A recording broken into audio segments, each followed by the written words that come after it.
What is going on, guys? How y'all doing? This is the Club of the Man 1993, and we are here live for a late night review. Again, guys, I am only doing these late night reviews because, again, I am off from work this week. Unfortunately, my vacation's going by again super fast, and I wish it was better because of the pandemic. But unfortunately, I can only do so much. But of course, I am live to catch up on this week's episode of NXT, the October 14th, 2020 edition, once again taking place at the Capitol Wrestling Center in Florida. We're going to take a look back, of course, at everything that happened on this show as we are 2 weeks away from NXT's Halloween Havoc special on October 28th, 2020. I thought the show was a little more interesting, a little more fun than last week's episode of NXT. So I continue to say, NXT is still putting on up decent to solid content. Again, right now, it's just not hitting the high notes as it used to be. Part of, some injuries, some rebuilding process as well. And again, just some things that just aren't clicking. Again, just something is missing. It's probably the audience, and a couple other things. NXT, though, as I keep saying, is still watchable. I know I've ranted a little bit on NXT the past couple weeks because there's a lot of superstars, like big names like Johnny Gargano or Tommaso Ciampa, Velveteen Dream, and a few others that are like, big names that just feel directionless right now. Or are just wearing out, the point behind their characters, such as Johnny Gargano, as I keep saying, keeps losing every opportunity he gets, so why should I continue to take him seriously? This episode, though, set up for some matches on the card for for NXT Halloween Havoc. That's another thing, too. They're having a lot of these, big specials in takeovers close by, which is kind of affecting the build a little bit because, if we're going to be doing Halloween Havoc, are we still doing an NXT takeover the weekend of Survivor Series, doing War Games again, or are we just skipping that? And that be the last takeover of the year? I'm not sure. So, little confusing. Definitely a lot more, pay-per-views or network specials in NXT that they may, of course, want to cut down on next year once we start allowing the fans to come back, of course. But again, I'm going to continue to say NXT is not horrible. It's just, compared to what we've got in the past, it's not the same as that quality. But I'll say this episode was a little bit better and a little more intriguing, I thought, than last week's episode. As we have more matches set for Halloween Havoc. My only problem is, though, is two of them are rematches coming from the whole Garganos. Which, again, we'll talk about that when we get to those rematches as well. So let's check the live chat, see what we got here. We got J.R. Campbell saying, hey, if it's messing up on my words on the texting, whatever it's his puppies. Oh, so your puppies are messed up with text. Okay. Tyler says, I did my third episode of What If's cool, and he wants a top 10 stream of the wrong person won. Again, at some point I'll do it again. I'm sorry, again, I can't do top 10s consistently right now, with everything else I got going on right now. At least, you're not doing NXT takeovers again until after Halloween Havoc. I guess, I'm going to treat NXT Halloween Havoc as like a takeover review, so we'll do that. Johnny finally won his first match in a while. That is true. But let's roll right into this, because it is, it's almost 1. I still got to give it a decent time tomorrow. We're going to do a little bit of, take a little bit of a ride around a couple places nearby, explore a little bit, enjoy my Friday, and also it's my dad's birthday tomorrow, so just enjoy that as well. So we're going to go through this review pretty smoothly, but mostly a lot of positive to say about this show. It was still solid, even though I still don't think it was super duper great. It was still solid. The show starts off with 3 members of the Undisputed Era. Kyle O'Reilly, Bobby Fish, and Roderick Strong coming out. O'Reilly says how people think the era is done, but while Adam Cole is still out, he'll be cleared next week. They didn't get a chance to get revenge on Ridge Holland, but they got their hands on him. If they got their hands on him, he'd be in the same hospital bed he is now. Of course, implying that Ridge Holland, again, is injured and is probably going to be out of action for at least 6 to 12 months, basically, because of his broken ankle and whatever he tore, towards the bottom of his leg, which again is not too good. Again, it's definitely disappointing, especially since I definitely was interested in Ridge Holland and seeing what he had to offer on the table. Again, his persona and character definitely interested me. Unfortunately, with this injury, is going to set that back, which just sucks because can NXT really afford any more injuries? Again, they've lost some people to the main roster. Now they've lost Karrion Kross. Finn Balor had surgery on his jaw. And now, of course, Ridge Holland as well, who is a big upcoming star. So, we'll roll in as, anyways, but, if they got, they're saying that the second coming of the Golden Prophecy is going to start now, which the Undisputed Era took on Undisputed Era's Roderick Strong and Bobby Fish, who are now more so being like, the main people going after the tag titles from the era. They took on the team of Oney Lorcan and Danny Burch, the Brit Arm Brawlers. A pretty good match, not the best match I've seen from these teams. I mean, in the past, they've definitely had some pretty good tag matches, especially one that comes to mind still to me is at TakeOver Chicago 2. At the time, it was Kyle O'Reilly and Roderick Strong defending against the Brit Arm Brawlers. But now we're mixing it up, having Roderick Strong and Bobby Fish. Still a pretty good match. Pretty good hard-hitting. The Undisputed Era, though, would win to become number one contenders. And I believe they're going to face Breezango next week and have a chance to become 4-time NXT Tag Team Champions. Well, the era in general. They would win. It'd be Roderick Strong's third reign as NXT Tag Team Champion. And then Bobby Fish's third as well, I think. I think Kyle O'Reilly has all 3 reigns with him already, but he's not going to get a 4th one if Roderick Strong and Bobby Fish win the titles, unless they do the Freebird rule. But a good match for Undisputed Era to become the number one contenders. They're going to face Breezango next week.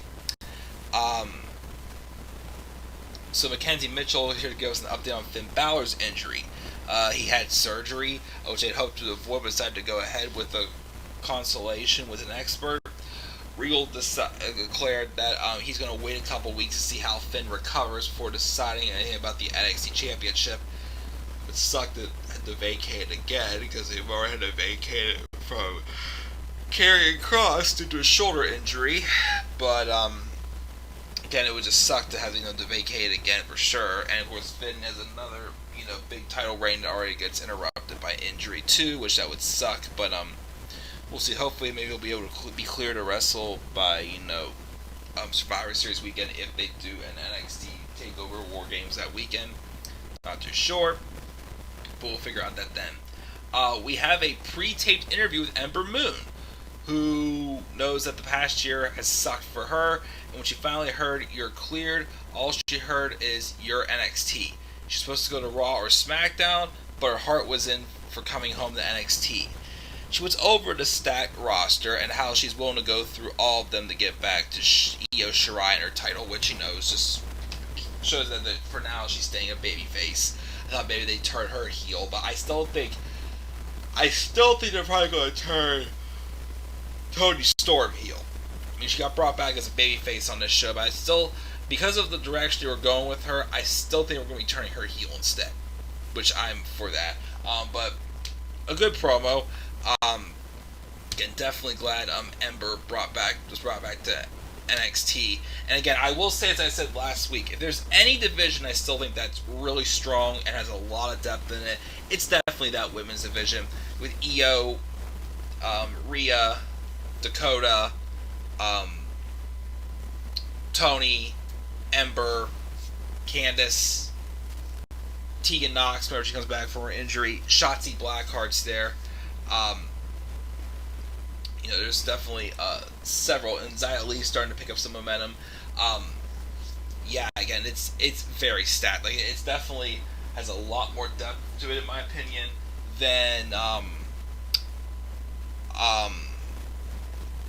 lot more depth, in my opinion, than any of the main roster ones. Well, because NXT's women's actually being utilized in some ways, even if it's some weird storylines, but it's still being utilized pretty well. And then, of course, adding Ember and Tony to that definitely increased the depth. I'm actually kind of hoping, since Finn Balor's not going to be able to defend at Halloween Havoc, the women's title match main events that show, as it very well should, as I'm hoping for different results than what we got at TakeOver 31. Well, I'm not saying better results. It's just I'd say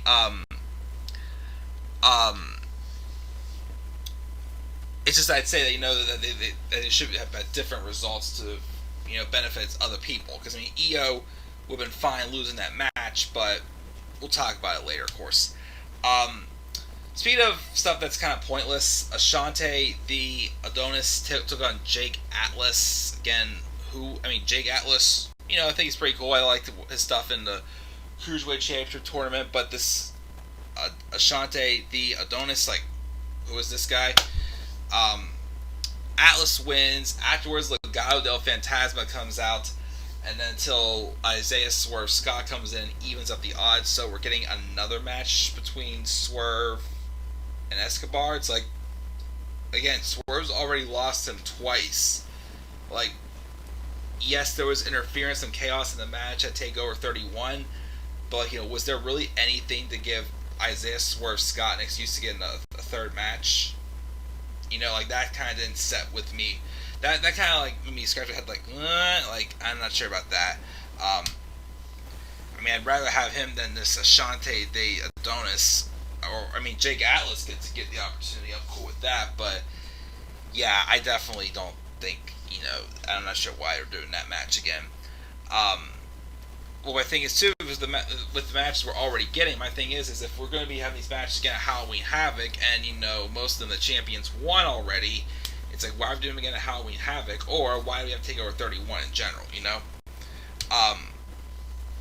Backstage, we have the Garganos being interviewed about their matches tonight. Johnny Gargano calls Candice LeRae the uncrowned women's champion. It's her destiny to win the titles together, and Destiny overcomes all. He's not looking past Austin Theory, but Theory is out of his depth, and will get a lesson when they face off.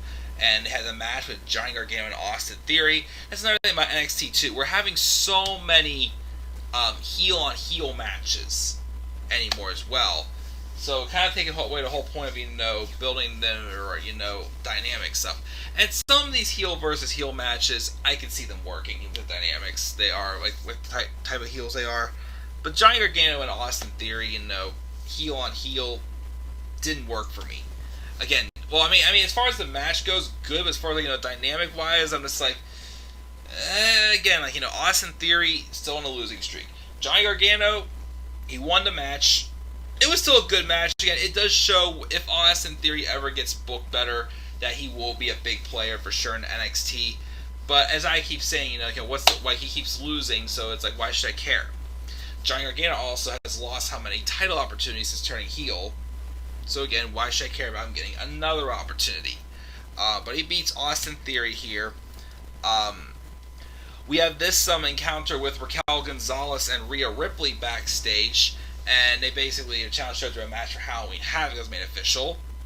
I'm not going to deny and say I'm actually kind of intrigued and looking forward to that match. Raquel Gonzalez is not too bad. For a big woman, she's actually pretty decent. I wouldn't say she's as good as Rhea, but I still say she's pretty decent. I don't mind her. And I actually am intrigued by this match with Rhea and Raquel, so we'll see what we get for that at Halloween Havoc. Speaking of which, we then also see Tommaso Ciampa looking over last week's loss to Kushida and says how Velveteen Dream is dead for costing him the match. Again, why are we doing Velveteen Dream and Tommaso Ciampa though now? Again, they had an excellent match at TakeOver War Games 2 years ago, I believe it was, which was again an awesome match. My thing is, once again, they're both heels. How is Tommaso Ciampa supposed to be building any nuclear heat by feuding with Velveteen Dream, who already has the heat for the white heat for his personal life and whatnot. You know what I mean? So it's what's the match between those two going to do right now to give Ciampa the heel heat, and as well as Velveteen Dream, who nobody's going to cheer right now because they just don't have that clarity with what the heck happened with him and those allegations. So I guess we're saying that for next takeovers. I don't see it happening at Halloween Havoc. Shotzi Blackheart took on Candice LeRae, and the winner gets to face Io Shirai at Halloween Havoc. Thought it was a good match. Again, Candice still has been doing great. I think Candice has been doing better than I'm more invested in Candice than Johnny right now for sure. And Shotzi Blackheart continues to get better. Having her being the host of Halloween Havoc definitely kind of digs into her character, her Daredevil style more. Again, her Jeff Hardy / Darby Allin caliber type character. The match ends though when Indy Hartwell, who was shown, of course, had given the Garganos that new TV last week, and then she was helping Candice out for matches a lot. She then, when the referee wasn't looking, gave Candice a set of brass knuckles, and Candice was able to knock out Shotzi with the brass knuckles, get the win. So we're getting Io and Candice again. Once again, though, I'm like, okay, I can get, maybe behind giving Candice another shot. She had her first shot, she came up short. So the fact that, again, it just didn't make Johnny look any better in the process. I didn't like, but like I said before, they're going to do this match again at Halloween Havoc. Why have Io beat her just for her to get another opportunity again? And I'm just like, okay. I'm still a little more excited about that, though. But like I said, this time, put the belt on Candice. Like, don't pass it up again. But again, if they do put the belt on Candice again, why can't they just do it in TakeOver 31? Or what was the point of TakeOver 31 at this point? Again, especially we're also getting the Cruiserweight Championship rematch, and also a rematch for the NXT North American Championship, which we'll get to that later on. But Candice wins.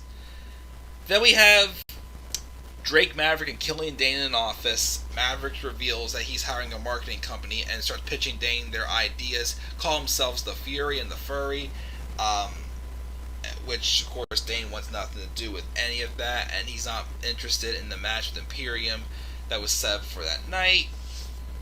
Again, am I being too hard on this tag team? I just still... I feel like they're trying to pull off a Team Hell No with this tag team. To me, though, it doesn't work. Again, it just looks like Drake Maverick is being just an oblivious idiot, thinking that Killian Dane's going to actually tag with him, and it just...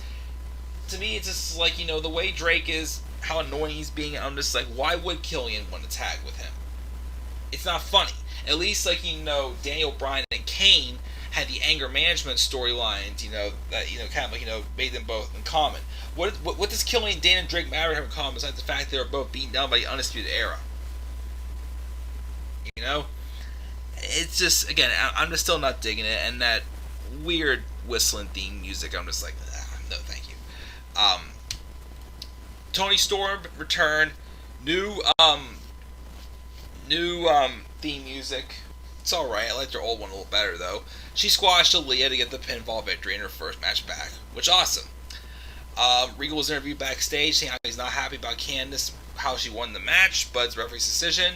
He wants to add the stipulation, though, to LeRae and Shirai. He confirms that we're going to get Rhea Ripley and Raquel Gonzalez. Then Xia Li rolls up with Boa, and she wants a match for next week. And Regal says, he'll think about it. But then she continues to press him, but he's like, okay, I will think about it, but, excuse me, gotta go to break. So it looks like they are slowly turning Xia Li heel. I'm not sure what this thing with her and Boa is. I'm not sure, what this whole thing is. She has to have a match next week. Or basically, I'm not sure, maybe her job was threatened or something with that letter, but who knows, we'll probably find out next week. Imperium took on the team of Drake Maverick and Killian Dane. It was whatever, but Imperium won. Afterwards, though, Everrise came out and was threatening to beat up Drake Maverick till Killian Dane takes him out, but he basically gets into Maverick's face and tells Maverick that nobody hits him, hits Drake but him, and then they head out to that weird whistling theme again.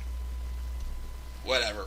Again, like I said, I just can't get behind this team again. I just think it's this weird, hokey, and comedy act. Like, the newest comedy act from, before it was Robert Stone, now it's this, and I am just like, yeah, whatever. So that's that. And the main event was Damian Priest and Dexter Lumis, which was actually a pretty good match. These two worked very well together. Towards the end of the match, Cameron Grimes hit the cave-in on Dexter Lumis while on the apron. It looks like probably getting Lumis and Grimes for the next TakeOver. Not Halloween Havoc, probably next TakeOver. But he takes him out the cave-in, and then Damian Priest, unaware, hits a choke slam, the South of Heaven, on Loomis to get the victory.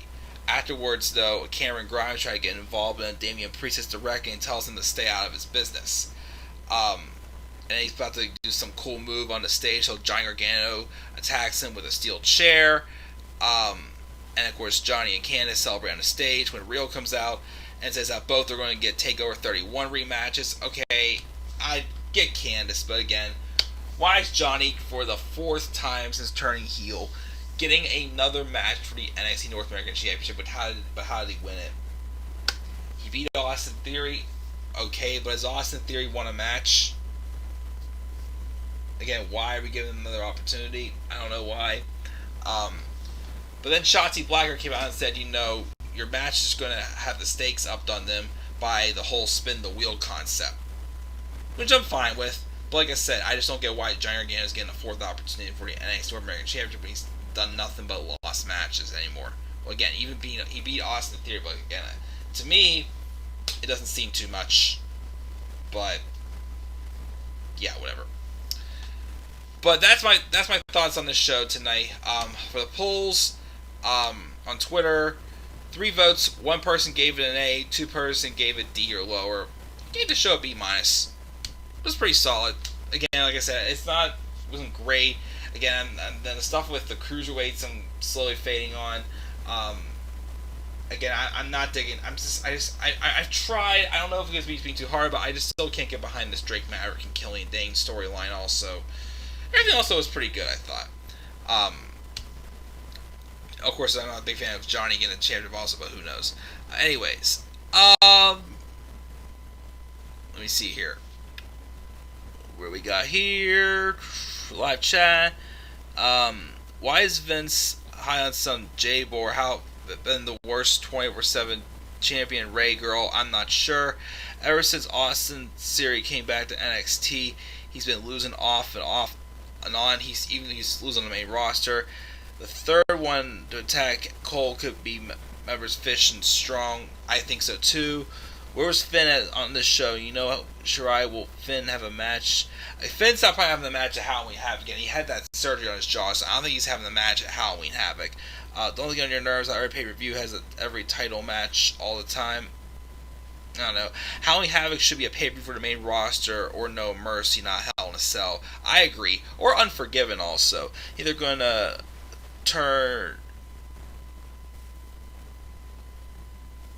care about them. Maybe, who knows. When they had a backstage interview with her after the show, I watched it on YouTube. So do you think they'll give Ember Moon that NXT Women's title that she deserves?